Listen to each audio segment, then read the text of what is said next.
Joining me now is News Corp columnist Angela Mollard and news.com.au entertainment reporter Bronte Coy. Ladies, we spoke about this CBS interview on the show last week ahead of it being broadcast. I'd love both your takes on it. Angela, you first. Yeah, look, to me, this is textbook Diana. You take an issue, you explore it, you investigate it. In this case, of course, it was the families who had lost their children to suicide because of online bullying. The reason it's textbook Diana is it's exactly what she did. She found a cause, she put herself in the spotlight, she used media to draw attention to the cause. The problem with Meghan and Harry, though, is that they do not have royal backing. They're not royal adjacent, so they don't have the proven and legitimate agencies behind them supporting the cause. So for me, it falls flat. Yes, Archewell Foundation, which we know is a fairly fledgling foundation, has set this up. They've organised the Parents Network. But to me, it doesn't have the legitimacy that's necessary to really drive home these issues. Bronte, your view?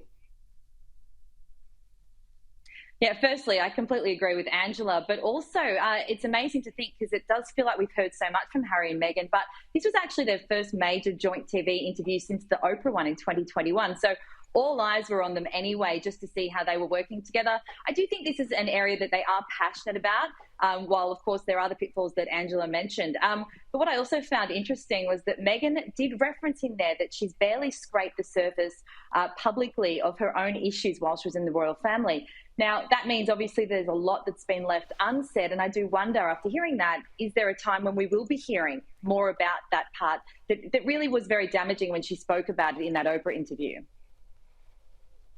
And in relation to that, look, we understand from reports that Meghan was apparently furious at this question being asked. Here it is. You had suffered too, personally. Contemplating killing yourself is what suicidal ideation was. And I'm dancing around this because I can see you're uncomfortable with my even going there. Do you? I understand why you are, though. I wasn't expecting it, but I understand why you are. Angela, what was the issue here?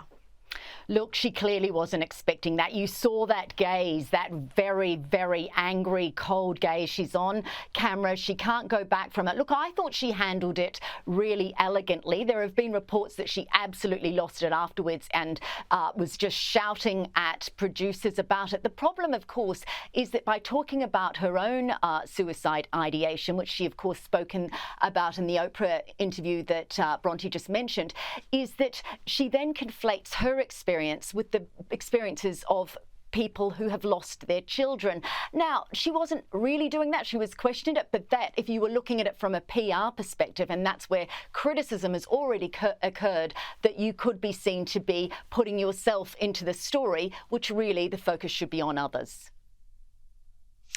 And I guess, Angela, with any interview, the occupational hazard is that you're going to be asked a question that you're not expecting.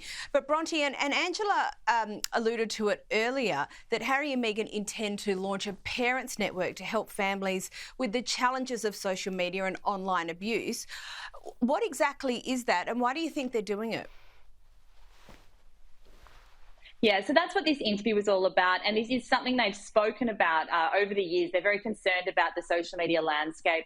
So the Parents Network, as I understand it, it looks to be twofold, which is going to be offering support to parents whose children have been harmed by social media, and also looking at ways to prevent social media becoming harmful to kids. So it looks like there'll be communities for parents to get together and support each other. There'll be learning seminars with experts, and also tools and resources offered to them to sort of help them navigate their kids being on social media. So it is something that clearly is, an issue affecting a large portion of the world, and it is something that they care about. But it'll be interesting to see how the program actually works, and how involved they'll be with it moving forward. This was a pilot program from 2 years ago, but it's actually just now being rolled out, so we'll have to wait and see.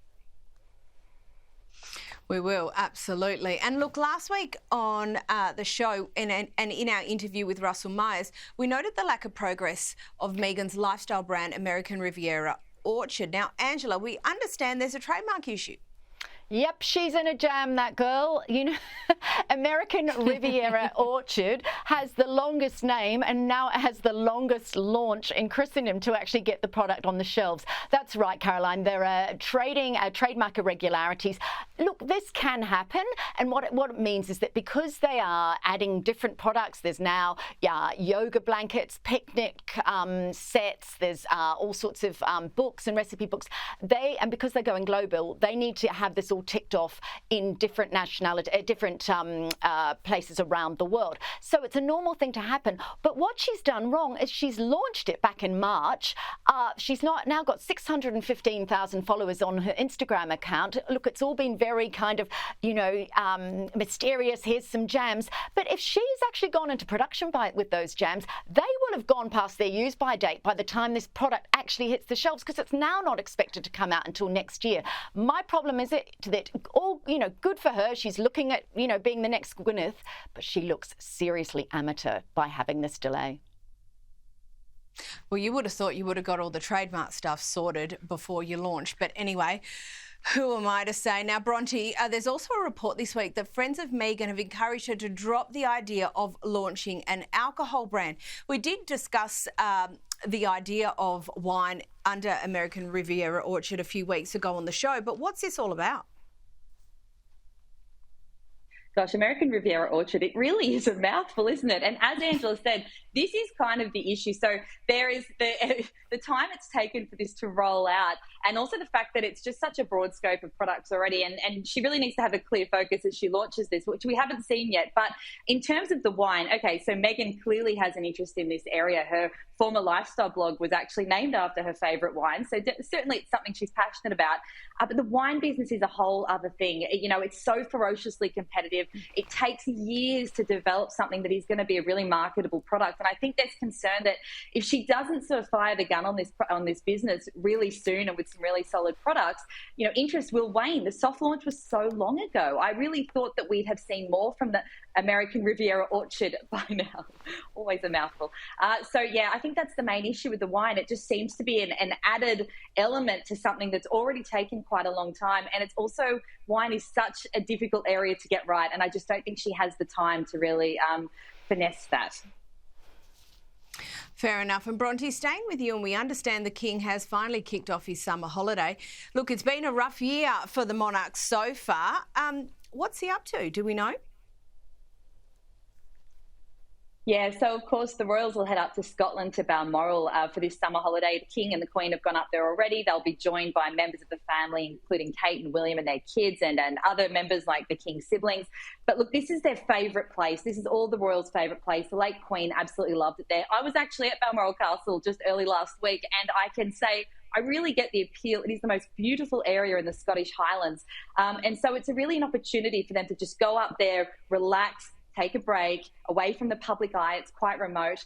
They go hunting, they have barbecues, they just sort of hang out as a family, which is a very relatable thing, albeit in a castle. That's just kicked off, and that will see them all out of the public eye for a few weeks, and never more than now have they needed that. It has been an unbelievably rocky few months, and with Kate and the King both dealing with their cancer diagnosis, that time out, and particularly, again, just away from the public eye and with a complete break will be very, very useful.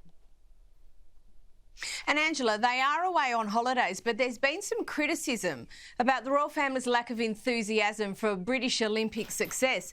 Is there anything to this, or is it just a grumble?